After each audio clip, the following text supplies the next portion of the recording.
Olá, irmãos da Igreja Batista Oceânica de Itaipuaçu. É um prazer enorme me dirigir a vocês mais uma vez. Agradeço à igreja por essa oportunidade rica de poder compartilhar um pouquinho da Palavra de Deus. E hoje eu queria partilhar com os irmãos um texto que a mim chama bastante atenção e é baseado em 1 Samuel, capítulo 30. Eu vou ler só os dois primeiros versículos, e o título que eu dei a essa pequena meditação é o seguinte: confiança e coragem nas adversidades e humildade nas vitórias. Então, confiança e coragem nas adversidades, humildade nas vitórias. Esse é um capítulo, meus irmãos, bastante difícil, é um drama que Davi vive, mais um drama, né, dentre tantos, mas esse aqui é excepcional. Vou ler 2 versos somente. Sucedeu, pois, que chegando Davi e seus homens ao 3º dia a Ziclag, já os amalequitas com ímpeto tinham dado sobre o sul e sobre Ziclag, e tinham ferido a Ziclag e tinham posto fogo, e levaram cativas as mulheres que estavam nela, porém a ninguém mataram, nem pequenos, nem grandes, tão somente os levaram consigo e foram pelo seu caminho. Mais um verso. E Davi e os seus homens vieram à cidade, e eis que estava queimada a fogo, as suas mulheres, seus filhos, suas filhas eram levados cativos. E para encerrar, o verso 4. Então Davi e o povo se achava com ele, alçaram sua voz e choraram até que neles não houve mais força para chorar. Meus irmãos, é um fato inusitado. Davi está voltando para Ziclag 3 dias depois, é o que diz o texto. E Ziclag pertence aos filisteus. Olha onde Davi foi parar. Davi e o seu pequeno exército de 600 homens estavam na terra dos filisteus. Então, meus irmãos, como é que Davi chegou até ali? Como é que Davi deixou Israel e foi se aliar aos filisteus? Uma história complicada, né? O grande Davi está fazendo parte dos adversários do povo de Deus. Mas fazer aqui um breve retrospecto. No capítulo 27 de 1 Samuel, Davi lhe pede asilo político ao rei de Gate. Gate pertence aos filisteus, e o nome do rei era Ax. Então Davi pede asilo político porque ele já não aguentava mais a perseguição de Saul. Saul perseguia em toda parte. Chegou uma hora que ele falou: bom, eu vou ter que pedir asilo político, porque uma hora Saul vai acabar me alcançando. E diz lá no verso 27:4, quando contaram a Saul que Davi havia fugido para Gate, que pertence aos filisteus, né, ele parou de persegui-lo. Então Davi, com essa decisão, ele conseguiu um pouco de sossego. Aquela perseguição cessou, né? Então Ax permitiu que ele morasse ali e deu a ele essa região para ele morar com os seus 600 homens e com seus familiares, esposas, filhos, todos juntos ali.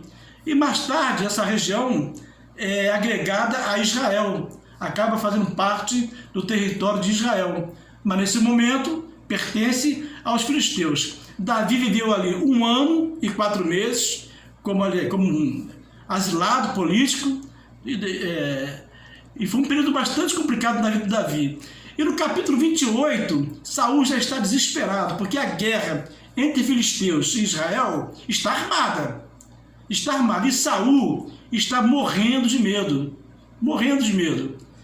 E ele quer consultar o Senhor, mas o Senhor já não fala mais com ele, nem por profeta, nem por aquela consulta de Urim e Tumim. Ele fica desesperado, ele percebe que a situação vai complicar e ele está desamparado.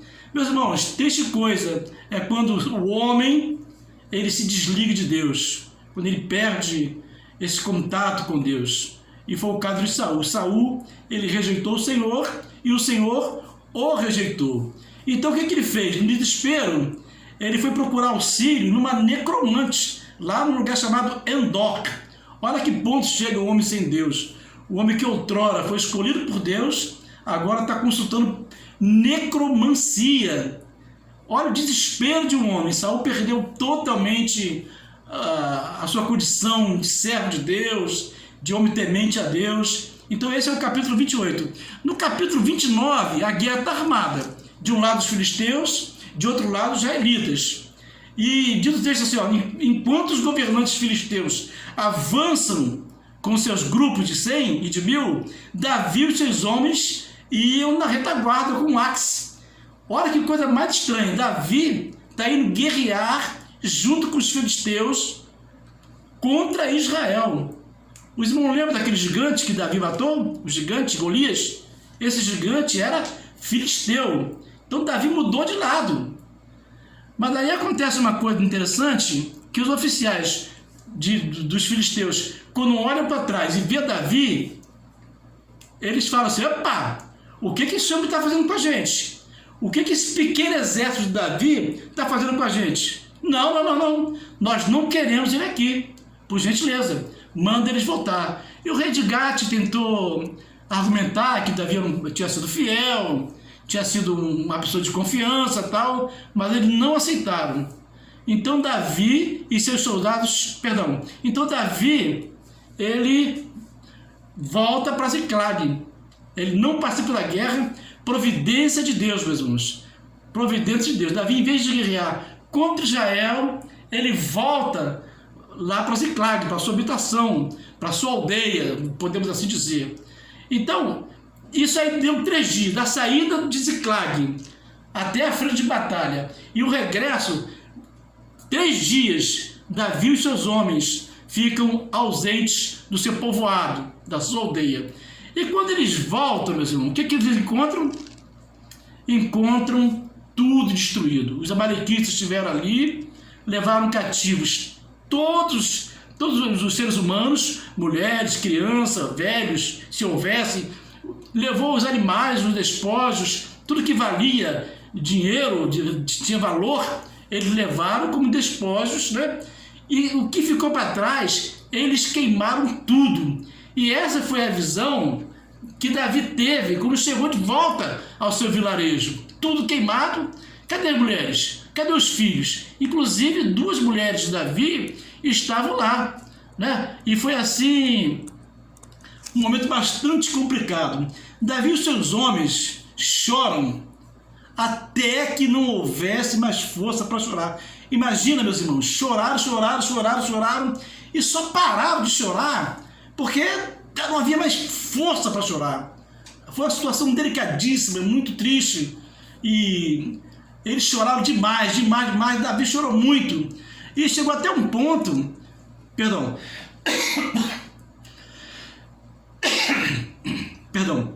chegou até um ponto de os próprios guerreiros de Davi querer apedrejá-lo.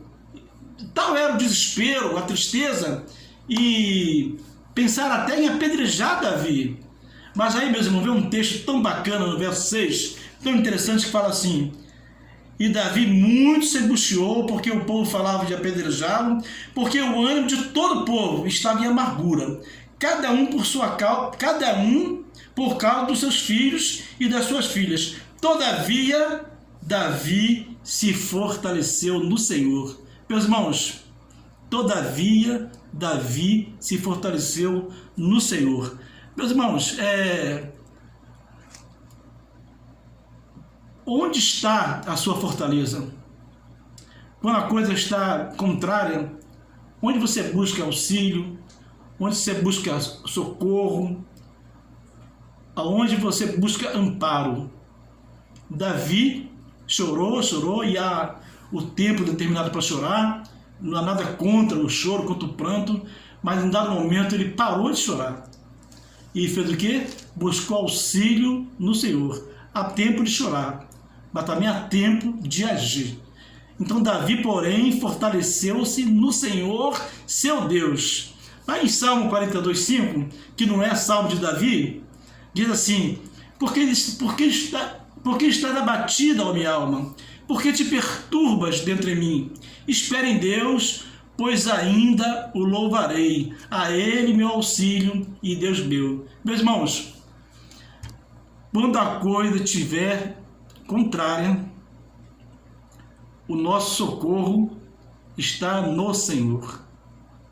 Está no Senhor. É lógico que temos irmãos, temos amigos, a igreja ora por nós.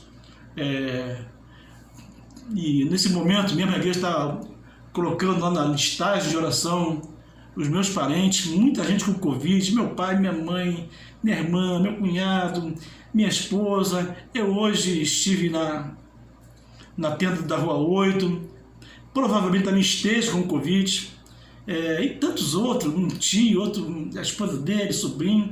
Aí pedi até a Mônica que colocasse lá no relógio de oração, porque a nossa confiança está no Senhor. É lógico que buscamos recursos nos médicos, né? E devemos fazê-lo mesmo, mas em primeira análise, em primeira instância, nós dependemos do auxílio do Senhor. Saul, por exemplo, foi buscar auxílio aonde? Numa necromante. Então, meus irmãos, essa é uma lição tão importante para a gente, meus irmãos. A vida é cheia de altos e baixos, a gente nunca está numa linha certinha, né? Uma linha reta. A nossa vida está cheia de altos e baixos, ora estamos bem, ora não tão bem, ora estamos ótimos, ora não, ora sim. Então é importante, meus irmãos, que estejamos apegados ao Senhor. Então, Davi se levantou, acabou de chorar, vamos consultar o que é o Senhor, e ele fez uma consulta ao Senhor. Ele chama o sacerdote Abiatar e manda pegar lá o éfode, né, que é uma vestimenta. Naturalmente ali tinha o urim e o tumim, e foram consultar o Senhor. E Davi fez duas perguntas: perseguirei essa tropa? Perseguirei essa tropa, os amalequitas? Alcançá-la-ei? Senhor, persigo? Vou alcançar? E a resposta de Deus é a seguinte: resposta do Senhor: persegue-a, você a alcançará, e tudo será restituído. Deus respondeu além do que Davi havia perguntado. Davi só queria saber se iria alcançá-lo e se perseguiria a tropa, se iria alcançá-lo, alcançar a tropa. Deus falou assim: persegue, você vai alcançar e tudo será restituído. Davi se reanimou no Senhor, juntou sua tropa e seguiu em frente. É isso que o crente faz. Ele não só chora o tempo todo, ele não se abate o tempo todo. Ele se abate porque há tempo de abatimento, há tempo para chorar, mas há tempo para se levantar e agir. E aconteceu uma coisa interessante no deslocamento. Certa altura do deslocamento, na hora que eles foram atravessar o ribeiro de Besor, 200 homens, um terço da tropa de Davi, não conseguiram atravessar o rio, de cansados, exaustos que estavam. Imaginam vocês, eles vieram de 3 dias de viagem, desgaste da viagem, emocionalmente desgastados, a guerra mexe com a cabeça de todo mundo, né? Lógico. E agora estão num outro compromisso, num outro deslocamento, e a cabeça a 1000 por hora. E a certo momento, 200 homens tão cansados, tão exaustos, eles não conseguem ir adiante. Está no verso 10, diz assim, ó: e seguiu Davi, eles 400... partiu, pois, Davi e os 600 homens que com ele se achavam, e chegaram ao ribeiro de Besor, onde os que ficaram atrás pararam. E seguiu-os Davi, eles 400 homens, pois que 200 homens ficaram para trás, por não poderem, de cansado que estavam, passar o ribeiro de Besor. Já pensou? Já era um efetivo pequeno, 600 homens apenas. Agora eram 400 homens. Davi desanimou? Tinha a promessa do Senhor: você vai alcançar e vai recuperar tudo. Aí esse detalhe é importante, porque logo a seguir a gente vai ver algo que aconteceu. Davi realmente alcançou a tropa dos amalequitas e recuperou todos os homens, mulheres, crianças, recuperou todos os bens e ainda muito mais despojos, porque os amalequitas vieram fazendo uma limpa lá pelo sul. Então, outros povos foram vítimas dos amalequitas. Então, Davi, quando voltou recheado de despojos, muitos animais, muita coisa, e voltou vitorioso, conforme o Senhor prometera. Interessante que quando eles chegam lá no ribeiro de Besor, onde os 200 ficaram, aconteceu uma coisa assim inusitada. Por quê? Alguns homens de Davi, desses 400, acharam que os que ficaram ali não mereciam nada. Ah, vocês não foram à guerra, pararam aqui, então vocês não vão receber nada. Vocês vão receber só suas mulheres, os filhos e vão embora. Vão embora. Os demais despojos, os depósitos e todas as coisas, serão divididos por 400 homens. Olha a proposta. Aí vem, meus irmãos, um homem segundo o coração de Deus. Quando Davi ouviu isso, um homem segundo o coração de Deus é diferente. Ele falou assim: não, meus irmãos, não façam isso com o que o Senhor nos deu. Ele nos protegeu, Ele entregou em nossas mãos as forças que viriam contra nós. Quem concordará com o que vocês estão dizendo? A parte de quem ficou com a bagagem será a mesma de quem foi à batalha. Todos receberão partes iguais. Sabe, aqueles homens, o texto fala que são filhos de Belial, parceiros de Davi, filhos de Belial. Eles achavam que a conquista deles foi pelo braço deles. São os guerreiros fortes e eles achavam isso, naturalmente. Mas Davi, ele põe a coisa na real perspectiva. Se eles conseguiram a vitória, não foram por causa do seu braço, da sua força. Foi por causa do Senhor. Meus irmãos, que lição preciosa Davi nos deixa, meus irmãos. Que lição preciosa.